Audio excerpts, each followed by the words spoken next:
Hello there, and welcome to Spoiler Piece Theater, the podcast that doesn't give a shit about spoilers. We just want to talk about the movies.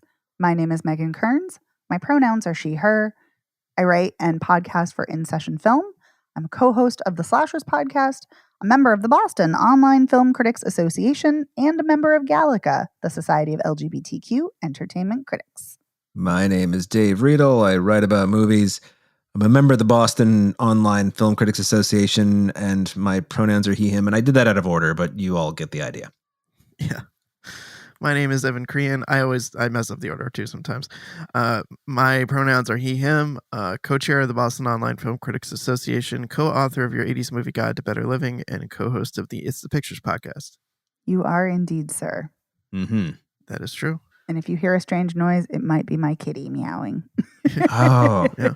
Or it could be a dog barking at some point. Oh, that's true. Yes, we are an animal-friendly podcast.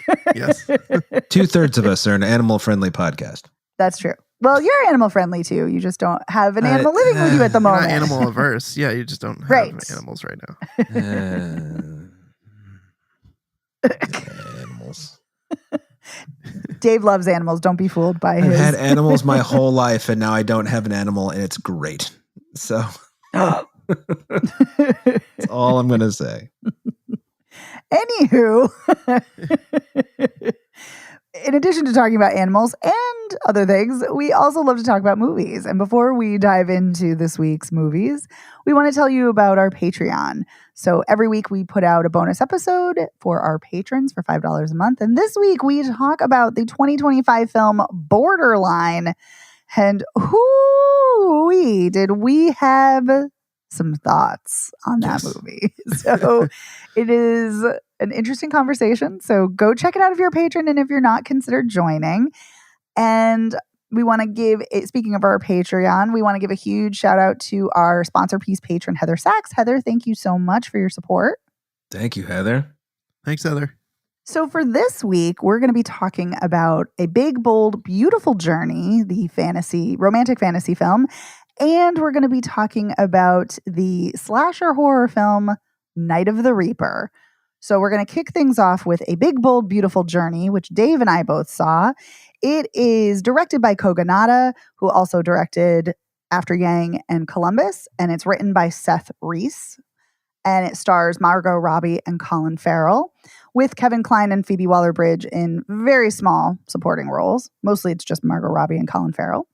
And let me give you the synopsis from the press release. This synopsis already. Some doors bring you to your past. Some doors lead you to your future. And some doors change everything.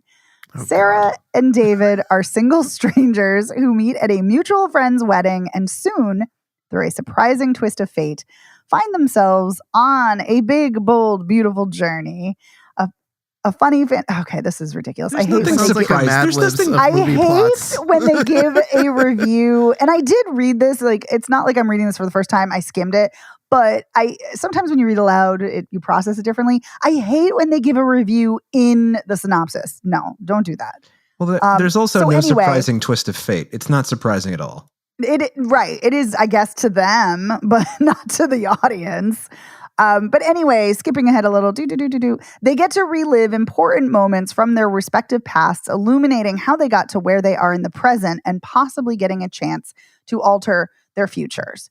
So, yeah, this movie starts off very, it's going to say surreal. There's definitely artificiality right from the start where Colin Farrell's character, who is David, is exiting his house and he's in the city. We never know what city. It's this generic city that he lives north side of. And Sarah, Margot Robbie's character, lives downtown. Where downtown where? Nobody knows. It sounds like Chicago based on what they're saying, but sure, it's not Chicago. But it's clearly it was not shot in Chicago, for no, sure. it's a soundstage, but, but right. And it was not shot anywhere near Chicago. But he is on his way to his friend's wedding and his car is broken down. So there's a sign on the wall, like a handwritten sign that says, call the rental car agency. And so he calls that. He goes to the rental car agency, and Kevin Kline and Phoebe Waller-Bridge are there, and Phoebe Waller-Bridge talking in a German accent. And then she switches to a British accent and then back to a German accent to talk about performativity and how sometimes you need to perform to get to the honest truth of things. And he rents a car, and there's a lot of weird specificity. Like, it's a 94 Saturn, and he must get the GPS in the car because what if your phone craps out? And like, it's a whole conversation about this. So anyway, David gets in the car that he rents, and he goes to the wedding, and then he meets Sarah there. And she also has a rental car from the exact same company and also has the GPS. And they run into each other after the wedding at a diner because the GPS has told them, like, oh, this is where you should stop on your way home so you can have something to eat. And so they both stop, and then her car doesn't work. It breaks down. And so she gets in the car with him, and then they drive. So it's a road trip movie too. And the GPS tells them where to stop. And when they stop, they see random doors, different colored doors, different style doors at various points along this road trip. And when they enter, they are then thrust into the past, one of their pasts, where the other one is a spectator, but a visible spectator. It's not just like they're like a ghost where no one can see them. They are then a part of this memory now. And so you go back to David being a musical theater kid in high school, and when he gets his heart broken for the first time. And you go back to Sarah when she is at an art museum. That's her favorite place to go because her mom used to always take her there. And the whole time, while they're revisiting various memories, they're talking as if they're already in a relationship, but they're not. And she keeps telling him, like, no, we can't be together. I'm just going to break your heart. I'm a terrible, horrible person. And he's like, no, you're not. You're great. You're magic. You're wonderful. No, I'm terrible. So then they eventually go their separate ways because she's had enough. And she's like, no, this is awful. All I do is cheat and I'm a terrible person, blah, blah, blah. And then they have their own individual journeys through their memory where she gets to spend time with her mom, who has died when she was 19, and she spends time with her mom again. She relives the memory of when she's 12, and she talks to her mom asking for romantic advice, which feels weird, but that's what happens. Yeah. And well, she says, pretend I'm an adult, though. Yes, I know. I was about to say that. Thank you. Sorry. It's okay. Sorry. It still I don't care. It still feels weird. Even if you're pretending, it feels weird for a 12-year-old to be like, Mom, I'm bad with men. Like, but you're absolutely right. Yes. Yeah. So yeah, and then David walks through a door and becomes his dad at one point, giving advice to his younger self from the heartbreak of the girl who rejected him on the night of this musical, the How to Succeed in Business Without Really Trying, that he was on stage for. And he feels like embarrassed himself to, tell her how he felt. And this time in the memory, though, he does it on stage, not backstage like he did before. And another memory is he runs into his dad, who's like worried about his baby, which is him. And he finds out that he had a heart condition that he never knew about. And so anyway, they go on these separate, first together, then they go on separate journeys. And then David goes back home after returning the car. And then Sarah shows up on his stoop. And then she's like, you're worth it. You're worth the effort. And they give it a shot for love. So Dave. For love. Yeah. So Dave, if I miss anything, feel free to fill in the gaps. I mean, it's kind of a big, bold, ambitious piece of shit. I mean, it's shots fired. This is not a good movie. But it's also not bad. It's just misguided. It's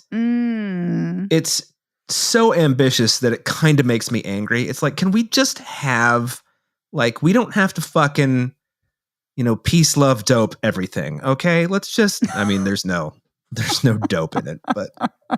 And I would never say dope, by the way. I'm channeling the hippie mantra. No, I'm channeling Darth Vader from Field of Dreams. So when he's like, "Peace, love, dope," and then he slams the door in Kevin Costner. I don't know why I called him James Earl Jones. I want to see actual Darth Vader, not just James Earl Jones, but Darth Vader. That would be amazing in Field of Dreams. So I think that I think that they're fine, the two of them, but I think it's like they're uncomfortable in the character's skin. I am so glad you said that. Yeah, I agree with you about, especially Margot Robbie. I think she's wildly uncomfortable. I think they're sitting there going like, I know what I'm supposed to do, but it's so fucking stupid. I'm not sure how I can do it. I feel that.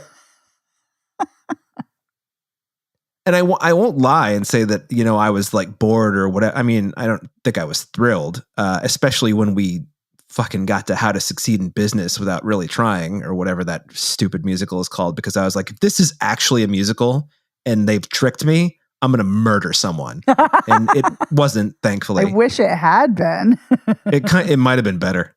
I think it would have been, yeah. But just seeing those couple of scenes with the musical numbers in them reinforces my feeling that all musicals sound exactly the same, even if you're Hamilton. So, more shots fired. I'm telling you, it's the theater elbows. You throw the fucking theater elbows in there, and the more theater elbows you throw in, you get this, and the fewer you throw in, you get Hamilton. So I'm just saying that, like, there's levels of theater elbows. There's an elbow spectrum. Right, exactly. There's an elbow spectrum. On the one end, we've got your Hamiltons, your Return of Martin Guerre's. Return of Martin Guerre. Those French guys who do like the French stuff. And then, Miss Saigon or whatever. And then on the other side, you've got this fucking thing. So anyway, I didn't really find that so spectacularly off-putting. And I think that a lot of the situations the characters are thrust into are good, fertile ground for drama or comedy or romance. Yes. But it's just all done in such a like floofy kind of like, what a whimsy. It's like, look at how whimsical we are. We're so twee. Yeah, the only times that I felt remotely connected to this movie at all, and this might have something to do with the whole dead parent thing, but when he was talking to his dad in the hospital and his dad was distraught about his baby, him. Yep. And when he was playing his father and didn't know how to talk to his son and was like, is this what it was like to fucking talk to me? I did kind of like that. He's like, this is what my dad had to deal with? Jesus. And then when she was like there, trying to keep it together when she's got her, last final moments with her mother, it's just like, all right, this is all affecting me. I don't think it's affecting me because it's good. I think it's affecting me because, it's been happening in my life. But this is the same screenwriter, by the way, who wrote The Menu. So I'm not really sure what the fuck is going on in this person's life, but I love The Menu, by the way. I love The Menu as well. Yeah, The Menu is this fucking, now it's got its problems too. Like the whole like, oh, I make you cheeseburger. Now I'm going to let you go, but, everything is like related to The Bikini Inspector tonight, I guess. But so it has its problems too, but by and large, it's like a dark, funny, nasty little movie, and it really works. And this is just kind of like, I don't know if Kogonada is like a whimsy guy. I mean, I don't know. I mean, After Yang is not a whimsical movie. No, neither is Columbus. Yeah, which Columbus is a beautiful, heartbreaking Columbus is film. pretty dramatic. So, Yes. I don't know. I just, I can't like tell anybody like you suck, but but it just, none of it works, like the whole thing with the only, and I hesitate to give Kevin Kline credit for anything, but the only thing that really works in this movie in every moment that he's in is Kevin Kline, because he's just playing like, it correctly, I'm going to play this character this way. Yep. And he does it. And then now I know Phoebe Waller-Bridge is her own thing, but the whole like switching the accents to prove your point, it's just like, I fucking know what you guys are doing and it's stupid. All right. So can we just fucking do a movie about a romance that may or may not work? Fuck me in the ear. I didn't think I was going to get so mad. Well, I was going to say something else, but then I'm like, oh, this is a kid's show. So, you know. Stick to the ear fucking. Other fucking not appropriate for kids. Ear Let's fucking. Keep it PG-13 here. Yeah. Also, that was our one time we could get to say the F word if we're saying PG-13. Oh, yeah. Hope you spent it wisely. No more. But I mean, am I coming at this the wrong way? I mean, this is just kind of like. It sounds pretentious as all hell, and I feel like I would hate this movie if I saw it. See, I don't even think I don't think it's pretentious because, and this is mean to say, I think it would need to be smarter and better to be pretentious. You can still be pretentious and be stupid. I mean, guess that's true. I mean, Ben Shapiro has a whole fucking career made out of it. Can we not talk about fascists? I'm just saying that he's a perfect example of someone who's an idiot who's also pretentious. I don't think he's pretentious at all, but maybe it's because I think he's too stupid and idiotic. Anyway. He's stupid, for sure. Anyway. I'm going to pivot because I'm going to get angry. Okay, understood. I already got angry on Patreon. Let's get angry about this movie instead of the rotten state of the world and how it's burning. And we're all going to die. Anyway. But no, you're not wrong, Dave. You're not wrong. About Ben Shapiro or about this movie. This is a movie I was so excited for, and I've been excited for over a year about this because I read that this was Kogonada's next film, and I absolutely love Columbus. It's such a beautiful film, and I love After Yang, another beautiful film. I think he needs to get back to movies where he writes them, not this. And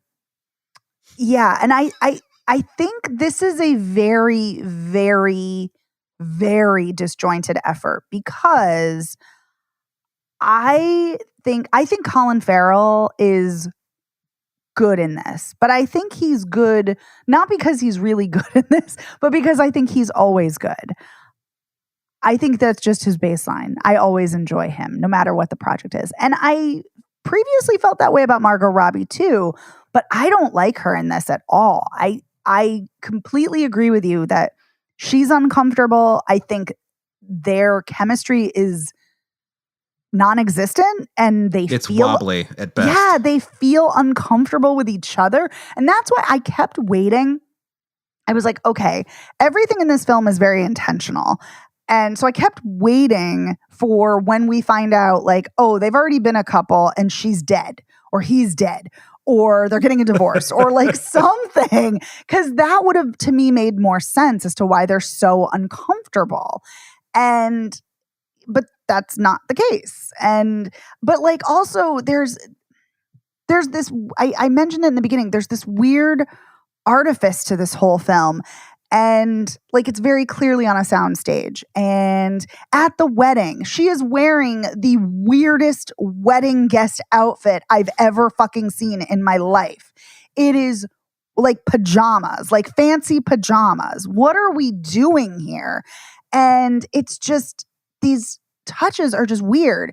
And like they're very focused on the brightly vivid colors, the primary colors. Everything is primary colors. And the primary colors of the umbrellas and what they're wearing. And it kind of is paying a nod, I guess, to Singing in the Rain, because there's a Singing in the Rain poster on Sarah's bedroom wall when she's a kid and she loves musical theater. And you could also kind of say it's a nod to La La Land. But it just, all I kept thinking about is this is fake. This is fake. This is annoying me. This is fake.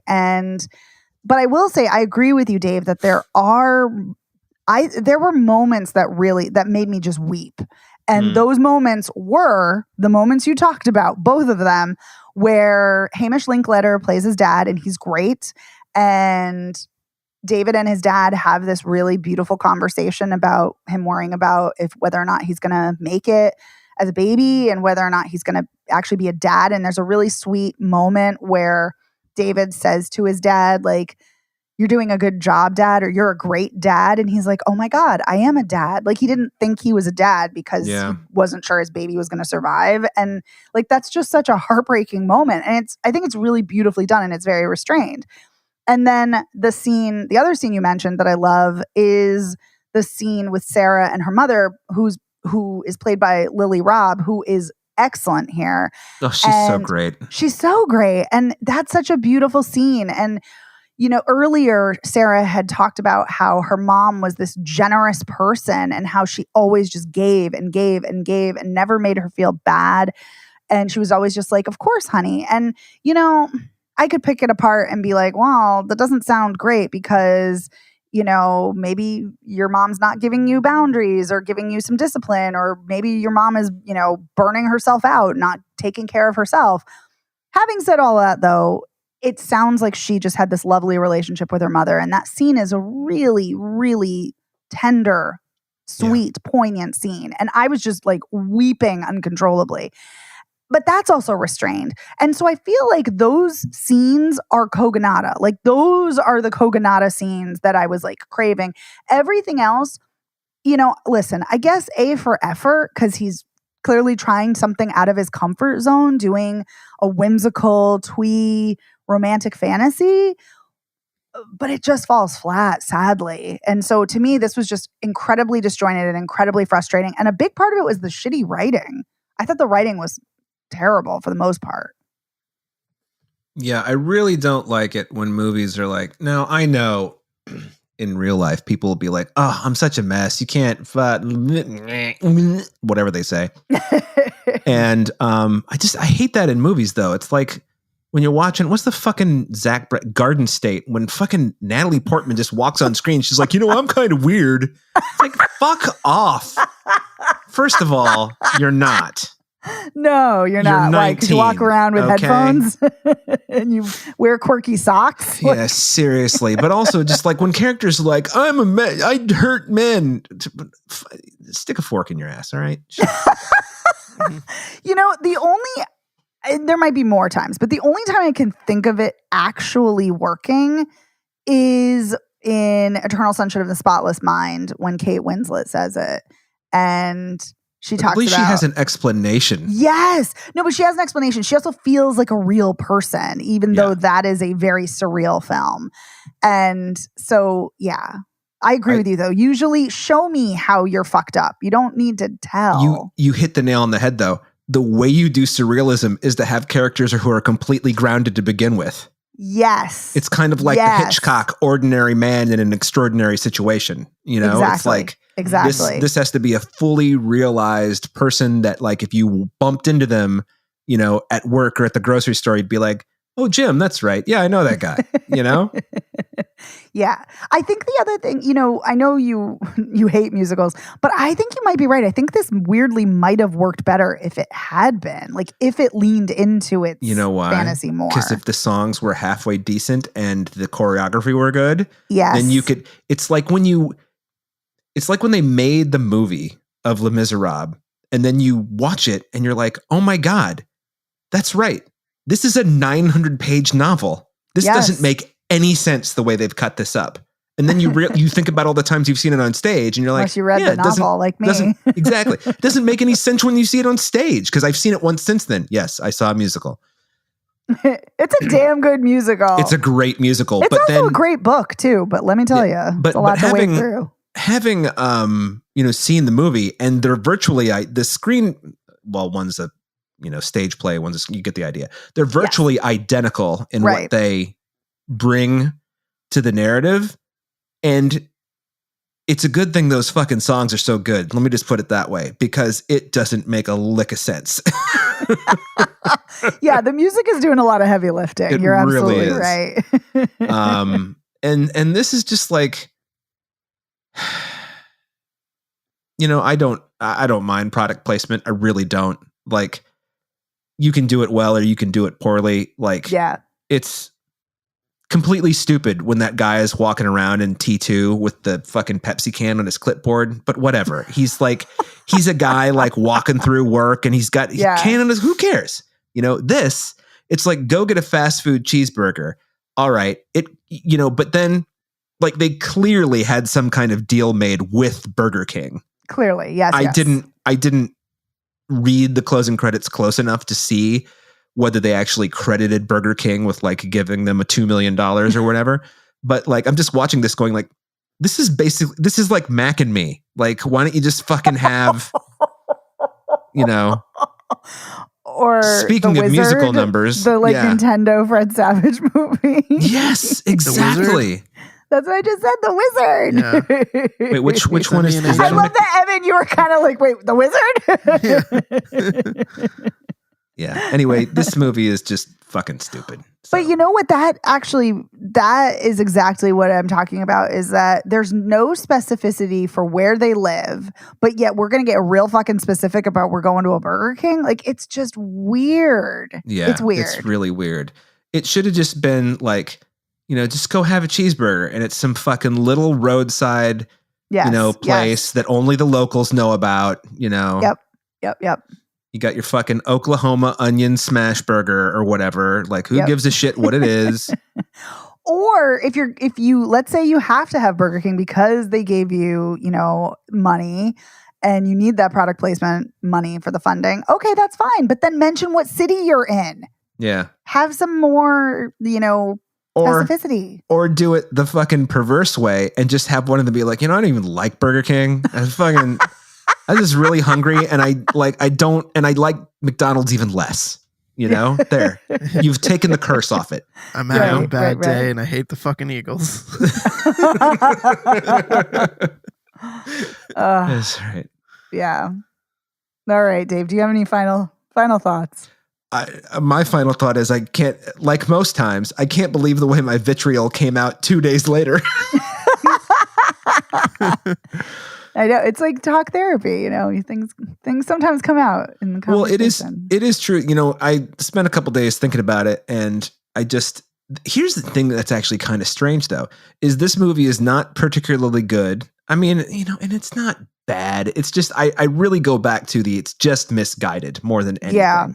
I agree with you. I think it's ambitious and just doesn't hit the mark on a lot of things. But yes, please continue. Yeah, but I really remember this very well, you know, especially for a guy who doesn't take notes, you know, in most theatrical screenings, because fuck that shit. But like, it's memorable somehow. It is memorable, and there are some memorable shots. So it looks good. Yeah. You know? So I mean, that is something, you know, at least it's not forgettable. And you know, you said this earlier, I wasn't bored. So I'll give it that too. It held my interest. I think I'm mostly frustrated because the elements were there. You have such great actors. You have such a brilliant director. You have a good writer. Like, it's just like, what happened? And, you know, I say this quite often, swing for the fences, you know, sometimes it works, sometimes it doesn't. So this just didn't fully work. It is kind of interesting though, how Margot Robbie just doesn't quite have it right. Not that Colin Farrell has it right either, but he's more right than she is. He's more right. Yeah. I'm kind of thinking like, who would we have put in there? I don't know. I'd have to think about it, because she's great. She's a great actor. I love her. She really is. She can do any genre, any type of role. So I don't know. Yeah. Until now, I would have said she can do anything. And I finally saw the part she can't do. That's fair. Well, I will say that my final thought is it was an utter joy seeing Colin Farrell singing and dancing on stage. That was great. Loved it. Why? Just because is he a song and dance man and I didn't know it? No, I just think he's great. I'm always delighted when someone sings well, dances well, has other talents. If that's his voice, there was clearly some, we'll just say, manipulation.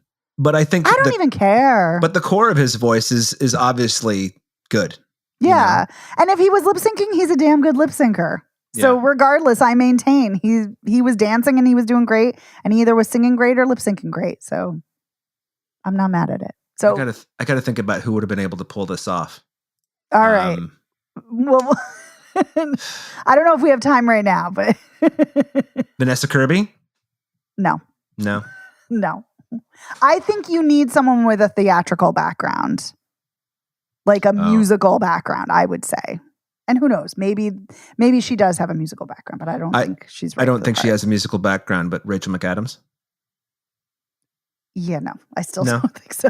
But that's just me. You might. Who knows? Maybe she would nail it. Keke Palmer. I mean, I don't know. I don't know. Anywho, let's move on to our next movie, which is our slasher horror movie, Night of the Reaper. Night of the Reaper premiered at the Popcorn Frights Film Festival, which is near me in Florida. Ooh. And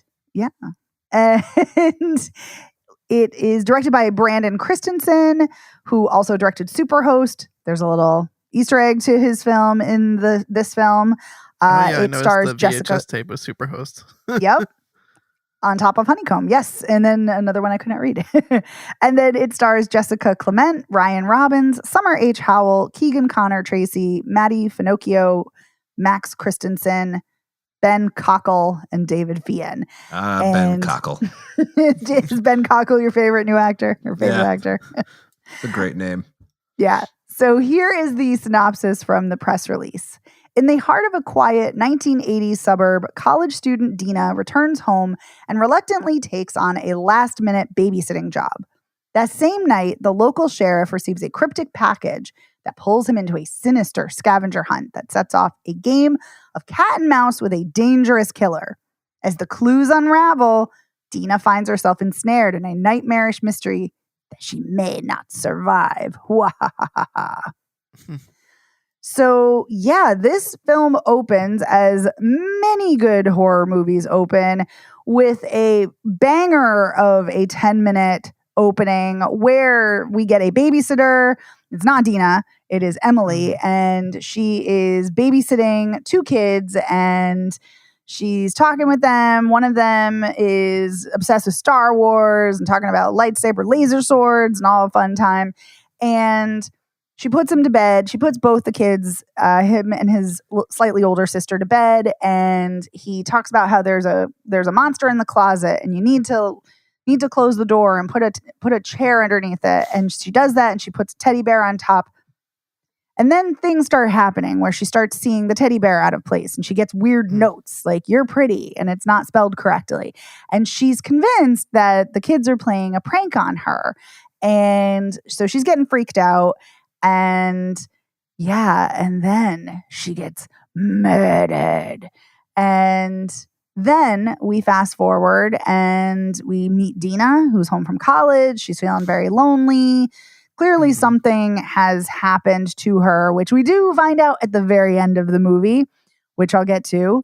And her friend is going to babysit the sheriff's son, but she gets violently ill. Violent diarrhea. And she talks about it. Which I thought of you, Dave, while watching this. And because I know how much you love. No, I just know how much you love toilet talk in a movie. Oh, God, yeah. You know what, though? At least it was like, it's not just like shitting as a plot point, although it is a plot point in this. Yeah. But it's also just like, hey, man, people get really sick and have to stay home and can't go to work. Yeah. No, it totally not every day we go blind and then we need to worry about where we're going to shit. Sorry, you always talk about that movie anyway. I fucking can't I love it. Oh, it's great. Not the movie. It's great that you talk about it.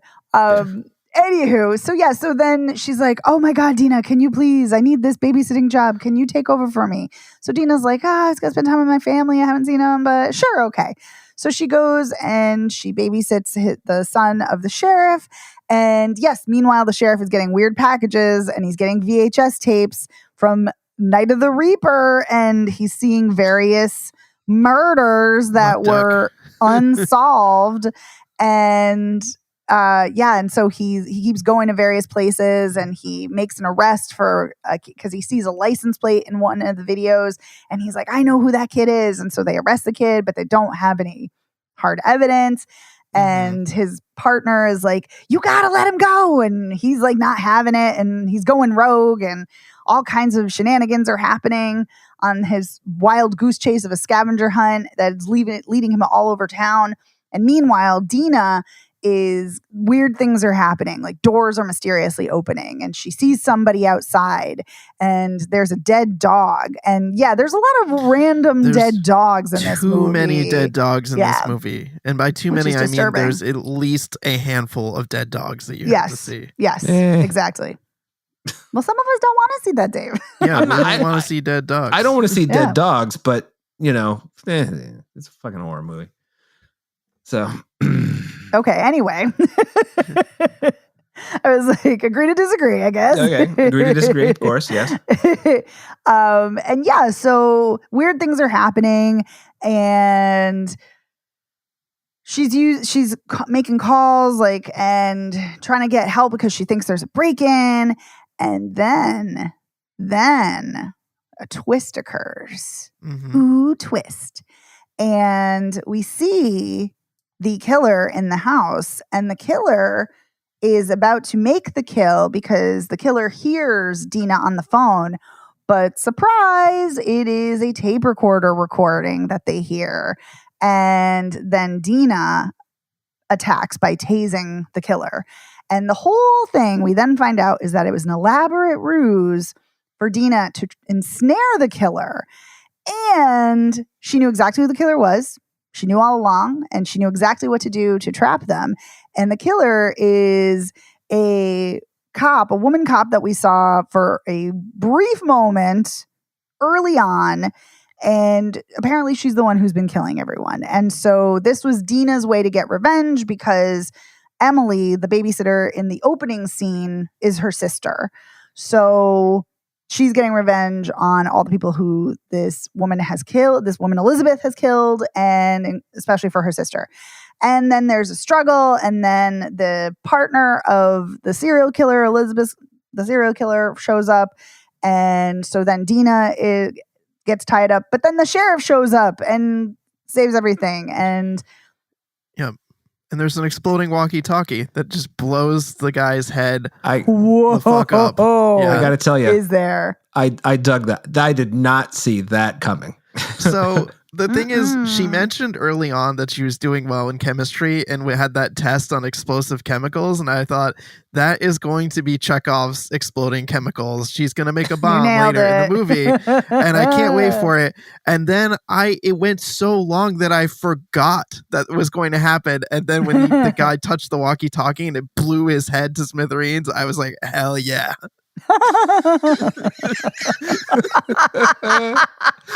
That was a violent head explosion. Yeah, like that was clearly way stronger than she expected. Yeah, I don't think that she knew that was going to blow his head off that way.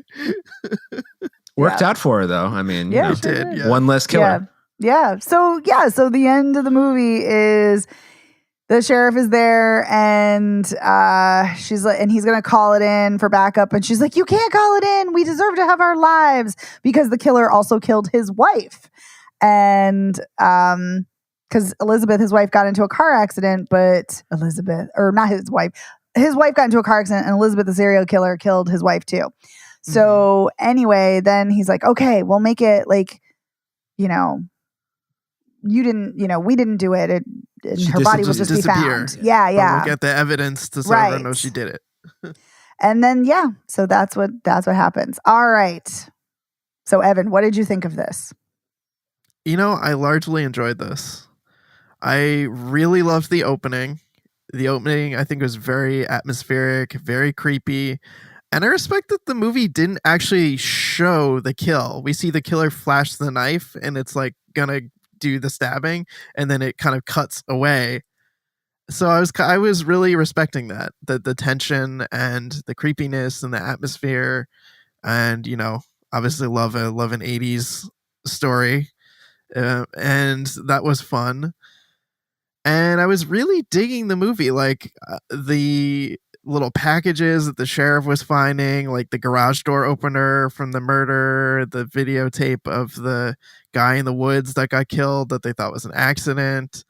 The whole thing about his wife being killed was pretty preposterous to me, because it's like, the story is that she like crashed her car, and you see in the video that like her car doesn't like crash very hard into like the side of the road, but her face was just destroyed by the killer. I'm just like, that doesn't make any sense. It's like her car barely was damaged and her face is like beat to shit. Like no one would have thought to think that didn't make any sense. It's like, wait a minute, she hit the tree once, but her face hit the steering wheel 46 times. Yeah, that was truly bizarre to me.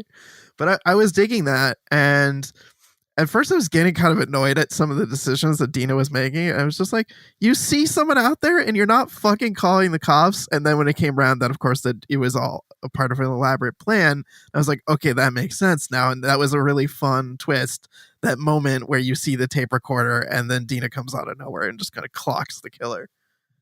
That was all very fun. And I like that we have a woman killer. We have a woman v woman like situation here where they're squaring off against each other. Love the exploding head. I just feel like it didn't quite come together enough for me at the end. I feel like it kind of lost me in that last act where it just felt like it was too well orchestrated, the whole like situation of her like, I followed her home from the funeral and then I found this, hole in her wall and I found the tapes. It felt way too neat to me. And then the whole thing with like there's the cop in his voiceover describing all the things they're going to do to like clean up the mess. It didn't quite come together, which was a bummer. Also, there's a lot of really bad acting in this movie. Oh my. Like piles and piles of bad acting, and the sheriff is probably one of the worst actors in the movie. He's pretty atrocious. Yeah. So that like so much bad acting. So I think that was like a little bit hard for me too. It's like I was really digging the story and the vibe and the direction it was going in and all the ideas, but the acting was atrocious. So I really liked this. I just feel like it kind of fell apart toward the end. All right, Dave, what did you think? Yeah, I didn't love it. So it I mean, I think I have all the similar gripes that, I mean, there weren't really gripes, Evan, but the similar things that you took away from it that you were like, I don't know if that works. I kind of am in the same camp. I heartily agree that the sheriff gives an absolutely miserable performance. It's bad, right? I was watching this going like, is he overdoing this on purpose or is he just really bad? And then I was like, oh, he's really bad. Because everybody else, whether they're good or not, they're not really overdoing it in the way he is. But this is one of those movies. It's like, what's that movie with Angelina Jolie and Denzel? Is it the Bone Collector? Bone Collector, where like the serial killer in that is somebody you saw for like a half second at one point. And it's this kind of thing. It's like, oh, the cop who like collects all the roadkill is like secretly in love with the sheriff. And, she wants to, and why, like, what the fuck is this fucking bullshit? Like, yeah, that piece of it was odd. That was an odd piece. I'm in love with the sheriff, so I have to kill his wife, which is the competition for me. Yeah. And then keep killing? Right. Yeah. And also, I take issue with the way the babysitter was killed in the beginning, because first, she turns around and the knife is coming right at her. But then later you see that the killer took a videotape of her, being like, looks like she's been like whacked in the head, but you don't whack somebody in the head with the fucking tip of the blade, So I think that there's a little bit of continuity problems there. Maybe. So there's that. It seemed like the killer... Yeah, it seemed like the killer was doing the same thing of stabbing in the legs and stabbing in other parts of the body and then like smearing the blood on her head. Yeah. It's not clear. It's bad. But I don't know. I just I think some of it worked. I liked the 80s setting, and I liked that the house in particular where they shot the opening, whether that's a real house or whether they dressed that. I mean, I've been in that house. So my friend Scott Spindler growing up, that was his house. So with the split level and the dark wood everywhere, and you turn off the lights at night and you're like, I know that we're in the middle of Indiana in the suburbs, but I'm pretty sure we're all going to die. you know. So I feel like you'd be more likely to die in the middle of the suburbs than you would in a city. yeah, could be. I didn't. You know, I saw Promising a Young Woman a second time. And I realized at the end, it's like, boy, a whole lot of things had to line up just perfectly for all this to work out the way she wanted it to. And yes, I kind of feel like the same thing here. It's just like, really? You're the killer is so clever that she got everybody, you know, unalived in the way that she wanted to, except you picked up on this thing and you, what? So, and then to your point, Evan, with the whole like, and then we'll go and we'll be like, hey, what's this mark on the floor? Let's move the refrigerator. Oh, Right. look at the tapes. Yeah. So I did think that the killer mask thing was cool looking. And the one time I was watching it being like, how the fuck did they pull, you know, it's when what's her face, your main character has already kind of like tipped her hand, and then Elizabeth is out looking for her, and she comes into that like area where there's just like a million of the skeleton things. Mhm. Yeah. And it's just like, when did she have the fucking time to do this? And then Exactly. the other character comes in and says, boy, someone's been busy. I was like, Right. okay. Yeah, that was Okay, clearly movie. hours That's of work cute. while the killer was knocked out. Yeah. Yeah. So I liked the opening. Just it was good tension, and I liked how the little girl who was being babysat pointed out that it should have been a contraction instead of YOUR. Mhm. But I mean, this is largely just kind of forgettable to me. It's not bad, but it's not good. It's fine. I sort of appreciate, you know, clearly this is somebody who's watched a lot of slashers, has made some horror movies, you know, and has a great appreciation for them. But there's just something sort of missing the raw, anarchic fucking weirdness of so many early 80s horror movies, which is what makes them great. Just the fucking bizarre weirdness of some of them. Like, I don't know, like, what's the Canadian one? My Bloody Valentine is a weird fucking movie. It's just It is. weird, you know? And you don't like have weirdness in this. It's just kind of like, we're making a horror movie and we watched horror movies growing up. I mean, the end. It's fine. Whatever. It's popcorn. Who gives a shit? Well, where are you at, Megan? I loved this. I thought it was great. I had an absolute blast. And considering that I did not like the other two movies this week, Well, hey, I good. was enjoying it. Good. Yeah. And I was going to say, I watch a shitload of slashers. And I very much agree with you, Dave, in the sense that, you know, there's nothing like an 80s slasher or a 70s slasher for that matter. I will say 70s slashers are not as weird as 80s slashers are as they're a general more procedural. rule. Yeah. Well, but see, actually, early 80s slashers are procedural too. Most of them are cop procedural. So this very much fits in the vein of that. Like a 70s kind of meets 80s slasher in a way. I will say, though, that aside from the head explosion, I kind of wanted more gore because for sure. that is a hallmark of, you know, 80s slashers. But I agree with you, Dave, that I liked the setting of this. This felt like the 80s. So often it doesn't feel like something is actually taking place in the time that it's set at. And this very much feels that way. Also, nice usage of Pat Benatar's Heartbreaker. Love that song. Oh, yeah. Great touch. Great. Great touch. Chef's kiss. Yeah. And yeah, there's definitely issues with the acting. I had a problem with the actress who portrays Elizabeth because she is in Final Destination 2 and she's terrible in that. But she's actually much better here. So that was a long time ago. So maybe she's, you know, gotten better. But I don't disagree with you both about the sheriff. I don't know what it was.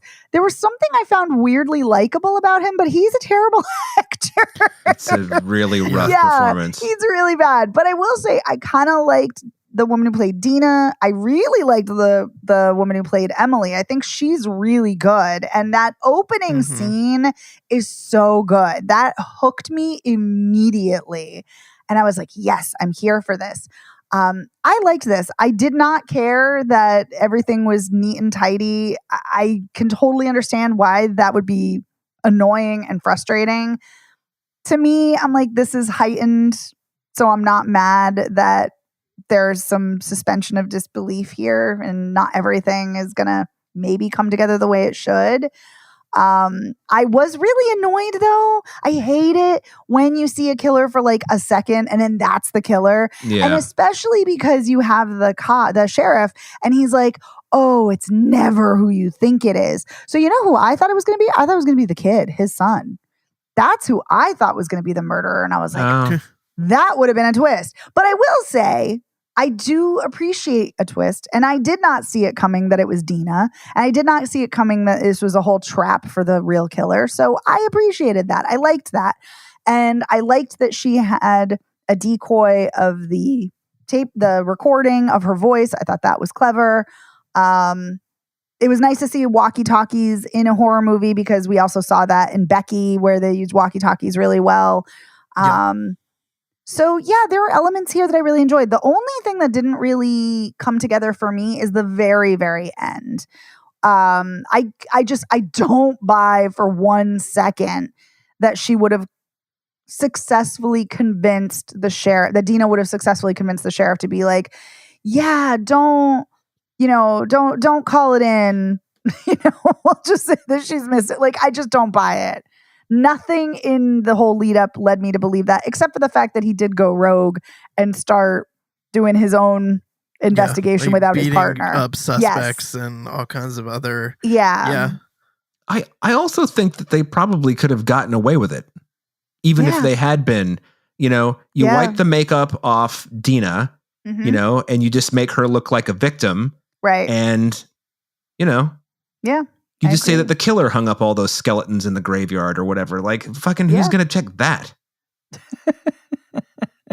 Right. I mean, and this is the 80s, so I'm not saying like they don't have forensics. They clearly do. But is it as effective as today? No. So, right. I don't know. Yeah. There was a large part of me early in the movie that was getting mad that the cops were just manhandling all of the evidence with their bare hands. And I'm just like, oh my God, people. Like, they definitely had fingerprints. Come on. Yes. Well, something that was interesting, though, and I think this is the thing that I had such a good time that I wasn't pulling everything apart. But I think you're both right, because when you start to pull things apart, it doesn't all come together clearly. But like, for instance, yes, there was 911 back then, but it wasn't widespread. And so when like she's calling 911, I'm like, well, would that area have had 911? And we're in Canada. Are we actually supposed to be in Canada? I know we're in Canada. I know we're filming in Canada, but is this supposed to be Canada? Did they have 911? I don't know. So anyway. I think it is 911 in Canada. I don't know if it was in 1980, whatever. But I think it's not like England where you're like 999. What's that? Why would you pick fair. Like back when there were rotary phones? Why would you have that be the number you call? Right? Wouldn't you have it be like 111 or 222 or whatever? You would think so. Yeah. But it was nice to see a rotary phone here. Yeah. Speaking of a rotary phone. But yeah, I had a blast with this. I don't think it necessarily, the very, very ending, it might not stick the landing, but yeah. And I agree with you, Dave. I think there are very clearly a lot of inspirations here. In the director's statement, Brandon Christensen said he was especially inspired by When a Stranger Calls and Ty West's The House of the Devil. Well, oh, very clearly House of the Devil. Yeah. And I was thinking about that during the whole opening. Yes, which is, that's such a great movie. I love that movie. House of the Devil is great. Yeah. What a slow burn. Talk about a great slow burn. Oh, but man, does it come together. Also, when they blow off Greta Gerwig's head, I was like, I mean, I knew they were going to kill her, but Jesus Christ. Yeah, the movie's not fucking around. Yeah. And we get a head explosion here, too. I just think there needed to be some more gore. Yeah, this is surprisingly not. I thought this was going to be A, creepier, B, gorier. So imagine my consternation, That explains, that and it doesn't all like piece together perfectly. Yeah, I can understand. I had a lot of fun with this, but I can see why it would be annoying or frustrating. Yeah. I think I need to rewatch Halloween 3, Season of the Witch. That's what I need to do. Oh, I need to watch that. I've never seen it. Oh man, that is fucking. It's nasty. It's a nasty little movie. I mean, that's not a deterrent. That's No, actually a selling point. So I'm saying that with affection. yeah. John Carpenter's great. So, Anywho, do you guys have any final thoughts? nah.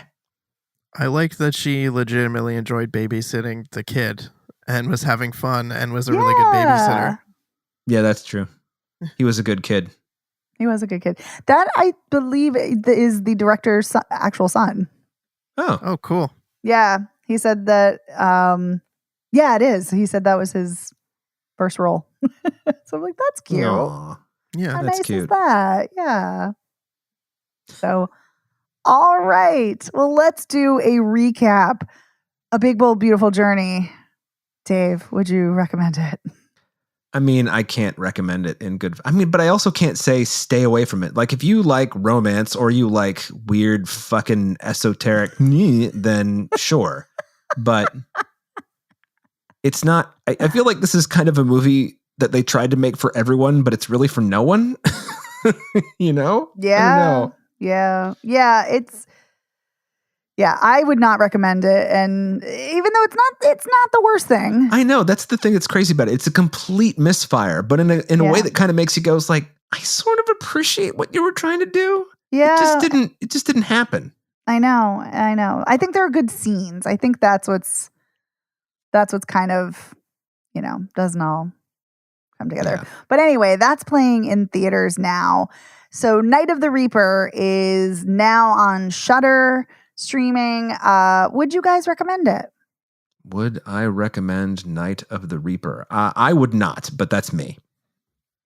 I would. Evan, what about you? I would You recommend okay. it. I would as well, because I had a lot of fun with it. Well, I quit. So. Oh no! What? Don't get crazy. I know, of all the movies, right? Right? This is the one. Straw? This is the one where I'm like, the camel's back is broken. You guys liked it? I'm out of here. I know. Oh well, I mean, it didn't say it was like the best movie of the year, but I did it. I had a lot of fun. that's true. Yeah. I just think it was a good time. All right. So thank you so much for listening. You can find Spoiler Piece Theater anywhere you get podcasts. We also want to give a huge thank you to our editor, Otto Clamor. Otto, thank you so much for making us sound great. Thank you, Otto. Thanks, Otto. You can find Spoiler Piece also at our website, spoilerpiece.com, and you can find us all over social media. We're at Spoiler Piece on Facebook, Twitter, Instagram, Letterboxd, Threads, and Blue Sky. So come follow us. Come say hello. Let us know what you thought of these movies. Which ones did you enjoy? Which ones did you not? Which ones are you interested in seeing? And you can email us, spoilerpiece@gmail.com. And let's see what else. Oh, if you really like the show, consider rating and reviewing us. That helps us get the word out. You can go to ratethispodcast.com/spoilerpiece. It will take you to your preferred platform of choice, or you can just rate us directly on Apple Podcasts or Spotify. And you can also get our merch. If you go to our website, it'll take you to our TeePublic store, and we have all kinds of goodies, magnets, pillows, hoodies, t-shirts, tote bags, a lot of good things there.